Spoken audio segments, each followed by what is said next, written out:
OPS குடும்பத்தில் நடந்த கலவரம் அதிர்ச்சியில் ஓபிஎஸ் நம்ம போடக்கூடிய வீடியோக்கள் உங்களுக்கு பிடிச்சிருக்கு அப்படின்னா ஒரு லைக் பண்ணி நம்ம சேனலுக்கு வரக்கூடிய புதிய பார்வையாளராக இருந்தீங்க அப்படின்னா மறக்காம சப்ஸ்கிரைப் பண்ணிட்டு அப்புறம் வீடியோ பாருங்க.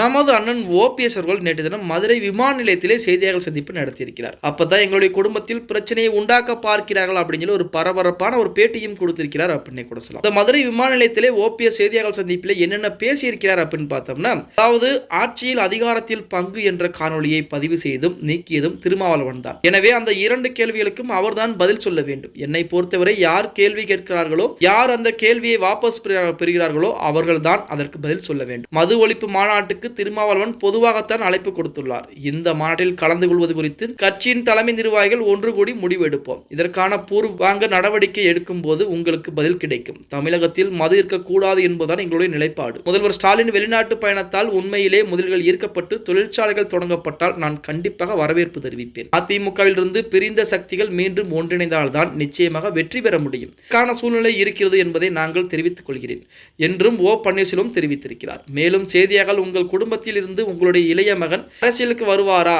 என்று கேள்வி எழுப்பியிருக்காங்க. இதற்கு பதிலளித்த ஓபிஎஸ், உங்கள் குடும்பத்தில் பிரச்சனையை கலவரத்தை உண்டாக்க நிறைய நபர்கள் நினைச்சுக்கிட்டு இருக்காங்க. அதற்கு நான் இடம் கொடுக்க மாட்டேன் என்று ஓபிஎஸ் ஒரு தகவலையும் தெரிவித்திருக்கிறார். அதாவது செய்தியாளர்கள் சந்திப்பிலே ஓபிஎஸ் அவர்களிடம் பாத்தீங்க அப்படின்னா, திருமாவளவன் மது ஒழிப்பு மாநாடு நடத்துகிறாரே, அதுவும் திமுக கூட்டணியிலிருந்து நடத்துகிறாரே, உங்களுக்கு அழைப்புகள் கொடுத்திருக்கிறார்களா அப்படிங்கிற மாதிரி கேள்விகள் எழுப்பப்பட்டிருக்கிறது. அதற்குமே பதில் அளித்திருக்கிறார். அதற்கு அடுத்தபடியாக, உங்கள் குடும்பத்தை பொறுத்த வரைக்கும் 2 மகன்கள் உங்களுக்கு. அந்த 2 மகளில் மூத்த மகன் ரவீந்திரநாத் அவர்கள் தற்போது அரசியலிலே இருக்கிறார். சமீபத்திலே அதாவது ஆரம்பத்திலே அதிமுகவினுடைய எம்பியாக தேர்ந்தெடுக்கப்பட்டார். இப்ப எந்த கட்சியின் மூலமாகவும் எந்த எம்பி பதவியும் நிக்க கிடையாது அப்படின்னு கூட சொல்லலாம். அவர் கூட விஜய் கட்சியில் இணைய போகிறார் அப்படிங்கிற மாதிரி தகவல் வெளியாகி கொண்டது. அதே போல இளைய மகனையும் அரசியலுக்கு உள்ளே கொண்டு வருவீர்களா அப்படிங்கிற மாதிரி கேள்விகள் செய்தியாளர்கள் சந்திப்பின் போது செய்தியாளர்கள் மூலமாக எழுப்பப்பட்டிருக்கிறது. அதற்கு ஓபிஎஸ் எனது குடும்பத்திலே ஏகப்பட்ட கலவரத்தை உண்டு பண்ண நிறைய நபர்கள் காத்துக்கிட்டு இருக்காங்க. அதற்கு நான் நிச்சயமாக ஒருபோதும் ஒரு காலமும் இடம் கொடுக்க விடமாட்டேன் அப்படிங்கிற மாதிரி ஒரு பதிலை சொல்லி இருக்கிறார். அப்ப இளைய மகனை கண்டிப்பாக நான் அரசியலுக்கு கூட்டிட்டு வர போவது கிடையாது அப்படிங்கிற மாதிரி தகவலை தான் இந்த மாதிரி சொல்றேன். அது மட்டுமல்லாமல் இளைய மகன்